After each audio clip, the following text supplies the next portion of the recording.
안녕하세요. 자독수 필사입니다. 2024년 6월 4일 오후 3시 맨발 걷기 올라왔습니다.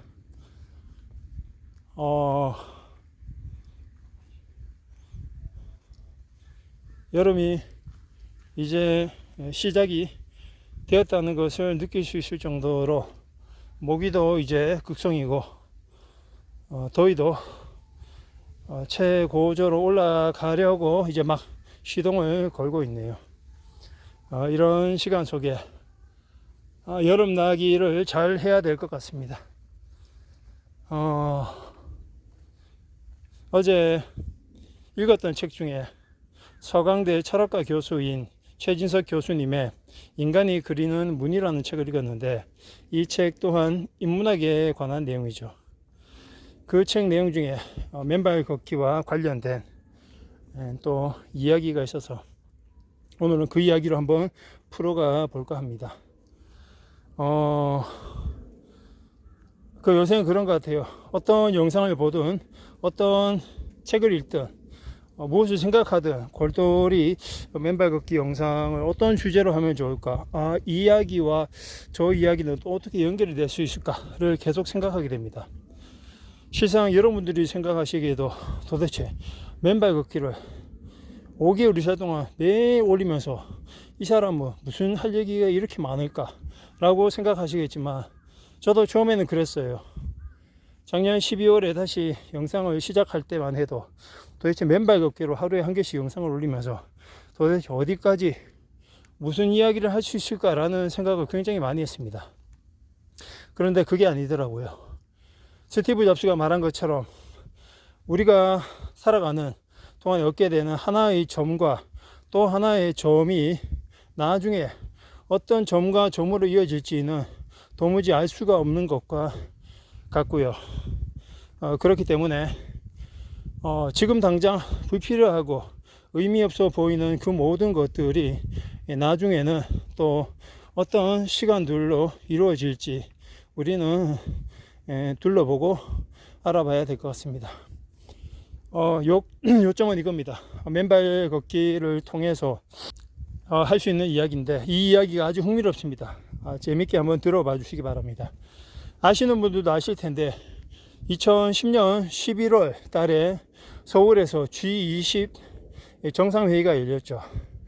그리고 회의가 마지막 폐막식 하는 그 순간 미국의 대통령이었던 오바마가 나서서 여러 가지 축하 연설을 하고 마치려고 할 때 그 G20 정상회의 개최국이 대한민국이니까, 서울이니까 세계 최강의 국가 대통령이 바로 우리나라 기자들에게 질문권을 준 겁니다. 전 세계 그 많은 기자들을 제쳐두고 대한민국 콕 집어 대한민국 기자에게만 질문권을 준 겁니다. 이건 엄청난 특혜죠. 근데 그 순간 오바마가 한국 기자들에게 질문권을 하나 줬음에도 불구하고 희한하게도 시간이 흐르는데 아무도 한국 기자들 중에 손을 안 드는 거예요. 그때 뭔가 웅성웅성거리면서 오바마도 뭔가 이상하다는 느낌이 들었는지 괜찮다, 질문을 얼마든지 해라, 혹시 영어 때문에 조금 문제가 된다고 생각하면 통역을 할 수 있으니 통역도 가능하니 지금 얼마든지 한국말로도 해라 라고 얘기했으나, 재차 기회를 줬으나 한국 기자들 중에 아무도 손을 드는 사람이 없었죠. 그 순간 어떤 기분이었겠습니까 다들. 그런 코미디 한 장면 같은 시간이 흐르고 나서 아무도 질문을 하지 않자 그 순간 한 중국 기자가 손을 듭니다. 한국 기자들 중에 아무도 질문을 하려고 하지 않으니 아시아를 대표해서 내가 대신 질문해도 될까요? 대신 한국 기자들이 오케이 해준다면 말입니다 라고 얘기를 하자 오바마는 제지하죠. 아니, 너는 빠져라. 한국 기자들에게 질문권을 준 거니 너는 빠져라 라고 얘기하면서 절차 기다렸지만 그 어떤 한국 기자도 손을 들지 않습니다. 정말 한심스럽고 정말 부끄러운 장면이죠. 그러고 나서도 아무도 손을 들지 않자 그제서야 오바마는 더 이상 진짜 질문이 없냐 하면서 그럼 저 중국 기자에게 질문권을 주겠다 라고 하고서 그 기자는 오바마에게 칼날 같은 그런 질문을 던지죠. 여기까지가 2010년 G20 정상회의에서 있었던 해프닝입니다.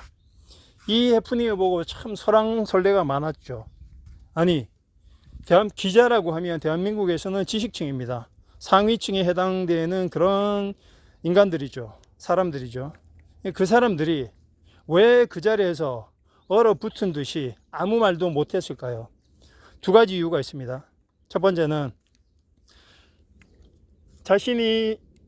자신의 영어가 뽀록 날 것이 두려워서 영어를 하더라도 그 세계 최강의 대통령 앞에서 전 세계 모든 언론들이 다 지켜보는 앞에서 손을 번쩍 들고 자신의 영어를 전달할 수 있는 그런 수준이 아니었다고 부끄러워서 창피해서 수치스러워서 그런 걸 드러내기 싫어서 영어로 말하는 걸 꺼려했을 수 있습니다. 아무리 자신이 영어를 잘하더라도 말이죠. 그 행사장 분위기 자체는 그렇습니다. 그리고 또 다른 이유 하나는 바로 우리는 어렸을 때부터 질문하지 못하는 교육을 받아왔기 때문입니다. 질문하지 마라. 질문하라고 하면서도 학교에서도 가정에서도 질문하는 아이는 귀찮은 아이, 번거로운 아이, 그런 느낌을 받아왔기 때문입니다. 그래서 학교에서도 어떻습니까? 아이들이 선생님에게 뭔가 질문하려 치면 선생님도 곤혹스러워하고 주변에 있던 아이들도 유별난 아이다라면서 그 아이를 좋아하지 않죠. 이 참 희한한 나라예요. 우리나라가. 질문을 하면 질문을 하는 아이가 오히려 왕따가 되고 쉰다고 뻘짓거리 한다고 뭐라 하고 괴롭히는 그런 나라가 이 대한민국이 아닌가 싶습니다. 질문하는 거 싫어하죠. 질문하는 거 싫어한다기보다 질문하는 방법을 모르고 왜 질문을 해야 되는지에 대한 그런 사고방식이 어린 시절부터 정착되어 있지 않기 때문에 그런 교육을 받은 부모들이 또 자녀를 키우면 똑같은 악순환이 생기지 않을까 싶습니다. 이건 결국 무엇을 말하느냐면 바로 상상력이 부족하다는 겁니다. 그럼 왜 한국 사람들이 이렇게 상상력이 부족할까? 그 이유는 바로 질문을 하기를 시도하지 않기 때문입니다. 그러면 왜 질문을 시도하지 않을까? 그것은 바로 자기가 없기 때문입니다. 어린 시절부터 주입식 교육, 암기식 교육, 세뇌받는 교육, 그리고 복종을 강요당하는 어린 시절을 살아왔기 때문에 그 안에서 질문과 상상력과 자기를 키운다는 것은 보통 상상하기 어려운 일이 아닐 수 없습니다. 그런 순간을 살아오기 때문에 우리는 어쩌면 2020년 그 G20 정상회의에서 벌어졌던 그러한 해프닝이 어차피 일어날 일이었고 그런 일들이 일어나지 않나라는 생각을 하게 됩니다. 그렇기 때문에 우리는 그 시간을 통해서 한번 우리가 왜 질문을 하지 못하는 삶을 살아가는지, 그로 인해 왜 상상을 하지 못하는 삶을 살아가는지를 한번 생각해 볼 필요가 있습니다. 그러면 저는 여기서 무엇을 얘기하고 싶느냐면 결국은 상상을 하지 못하는 이유, 결국 질문을 하지 못하는 이유, 결국 질문을 하지 못하는 이유, 결국 자기가 없는 이유는 이 나라의 교육 체계의 문제일 수도 있지만 바로 그런 시간과 공간을 가지지 못했다고 생각을 합니다. 그래도 지금 다들 어른이 되신 분들이 이 영상을 보시겠지만 그러면 상상할 수 없고 질문할 수 없는, 그리고 자기를 알지 못하고 자기를 찾지 못하는 그걸 해결하면 지금이라도 어느 정도는 나아질 수가 있지 않겠습니까? 그 과정이 바로 저는 맨발 걷기라고 생각을 합니다.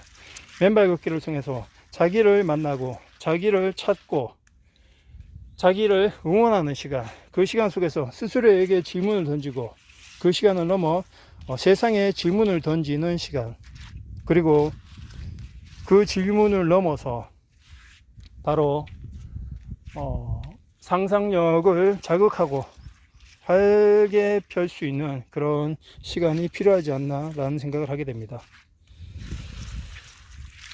오늘 영상은 G20 회의에서 그 서글픈 그런 영상을 보면서 시간을 돌아보면서 우리에게 필요한 시간에 대해서 다시 한번 생각해 보게 되었습니다. 감사합니다.